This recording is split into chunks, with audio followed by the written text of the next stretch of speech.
Halo semuanya, selamat datang. Kali ini kita bakal kupas tuntas sebuah ide yang penting banget buat kita semua, persatuan dalam keberagaman. Coba deh pikirin gimana caranya menyatukan ratusan suku bangsa yang tersebar di belasan ribu pulau. Kelihatannya simpel ya, tapi jawabannya, wah kompleks banget. Yuk kita bedah bareng-bareng. Oke, buat ngertiin ini, kita mulai dulu dari dasarnya. Anggap aja Indonesia itu kayak sebuah mozaik raksasa yang super indah. Dan ini bukan cuma omongan kosong loh. Keberagaman itu udah kayak DNA-nya kita, jadi identitas sekaligus kekuatan terbesar bangsa ini. Sesuatu yang kita alami dan rasakan tiap hari kan? Nah, buktinya di mana? Gampang banget. Lihat aja di sekitar kita. Salah satu yang paling kelihatan jelas ya dari bentuk rumah-rumah tradisional di setiap daerah. Beda-beda semua. Coba deh kita lihat beberapa contohnya. Ada joglo yang elegan dari Jawa, penuh filosofi. Terus ada honai di Papua, bentuknya unik banget, dirancang biar hangat. Ada juga tongkonan dari Toraja yang atapnya megah menjulang ke langit.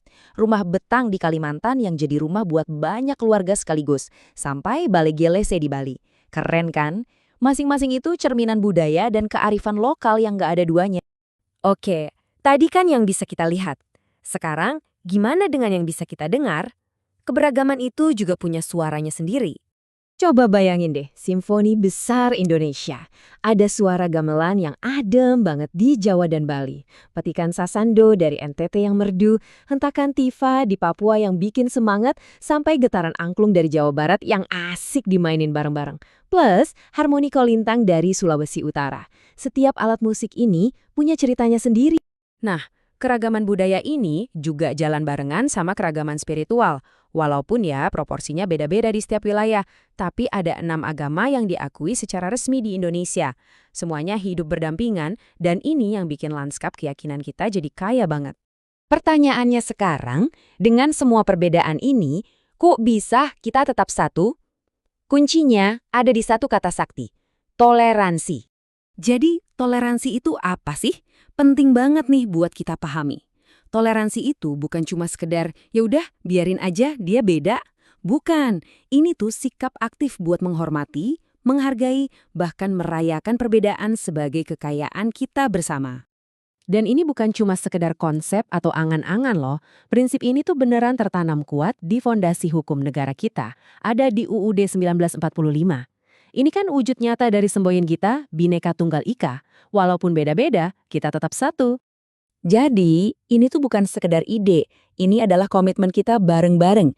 Janji kita buat menciptakan ruang hidup yang aman dan damai, di mana semua orang merasa dihargai, gak peduli apa latar belakangnya. Tapi, perjalanan buat mewujudkan cita-cita ini gak selamanya mulus. Ada tantangan besar yang mengancam persatuan kita. Iya, harmoni ini tuh rapuh, kayak mozaik yang indah tadi, kalau nggak kita jaga baik-baik, bisa retak. Dan ancaman itu punya nama, intoleransi. Intoleransi ini bisa muncul dalam banyak bentuk. Nah, kita perlu kenal ini 5 bentuk utamanya biar kita bisa waspada. Mulai dari diskriminasi soal keyakinan sampai kekerasan fisik dan verbal. Contohnya gimana? Wah, ini ada di sekitar kita banget misalnya, nggak mau kerja bareng temen karena beda agama. Atau ngejekin aksen bicara orang. Bisa juga ngucilin temen karena pandangan politiknya beda. Atau yang lebih parah, melontarkan kata-kata kebencian. Semua ini, sekecil apapun, itu bibit intoleransi yang bisa merusak. Oke, kita udah tahu tantangannya. Sekarang, yang paling penting, solusinya apa? Gimana caranya kita bisa melawan intoleransi dan justru aktif membangun persatuan? Kuncinya itu ternyata bukan di hal-hal yang besar dan heboh. Toleransi itu dibangun dari tindakan-tindakan kecil yang kita lakukan setiap hari, secara konsisten. Dan semua itu dimulai dari lingkungan terdekat kita. Di rumah misalnya, latihannya simple banget. Dengerin dan hormati orang tua, jangan ganggu kakak atau adik pas lagi sibuk sama hobinya, dan yang penting, hargai kalau ada beda pendapat di keluarga. Ini fondasi awalnya. Geser dikit ke sekolah, ini juga tempat latihan yang bagus. Caranya, berteman sama siapa aja. Jangan pilih-pilih berdasarkan suku atau agama. Terus, kerjasama pas piket kelas atau waktu kerja kelompok. Ini cara praktis buat memupuk persatuan dari kecil. Nah, di lingkungan yang lebih luas, di masyarakat, sikap toleran itu kelihatan pas kita bantu tetangga yang lagi butuh bantuan tanpa nanya agamanya apa. atau pas kita ikut datang ke acara budaya lokal. Dan yang paling krusial, menghormati cara ibadah orang lain yang berbeda. Inilah bukti nyata kalau toleransi itu lem perekat sosial kita. Jadi, kalau kita jejerin, pilihannya jadi jelas banget kan? Di satu sisi ada tindakan intoleran yang merusak, ngejek, nolak kerjasama. Di sisi lain ada tindakan toleran yang membangun, ngebantu, menghormati, kerja bareng.